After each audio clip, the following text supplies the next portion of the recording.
মদিনার বাজার দিয়ে নবীজি যাচ্ছেন, নবীজির একটা ওট পছন্দ হয়েছে। তো নবী ওটের মালিকের কাছে গিয়ে জিজ্ঞেস করলেন, ভাইয়া এই ওটটার দাম কত?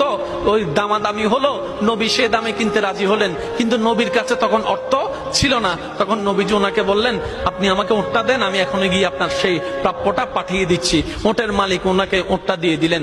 আশেপাশে যারা ওটের মালিক ছিল সবাই জিজ্ঞেস করতেছে, এই পাগলা, তুমি কি যাকে ওট দিয়েছো তাকে চিনো? বলে যে না। নাম জানো? বলে যে না। পরিচয় জানো? বলে যে না। ঠিকানা জানো? না। তো তুমি যে ওটটা দিয়ে দিলা, উনি যদি ওটার টাকাটা না ফাটায় তখন তো তুমি লসের মধ্যে চলে যাবা। সে ওটের মালিক বলে, এত সুন্দর নুরানি চেহারাওয়ালা কখনো বাটপার হতে পারে না, কখনো চিটার হতে পারে না, কখনো মিথ্যুক হতে পারে না।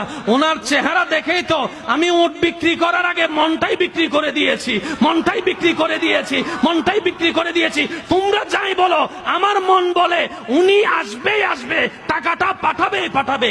এই কথা বলতে না বলতে কিছুক্ষণ পরে নবীজির একজন সাহাবা এসে বলছেন, একটু আগে একজন ওট নিয়ে গিয়েছেন, কাছ থেকে ওটের মালিকটাকে একটু দেখতে চাই। উনি বলে যে আমার থেকে।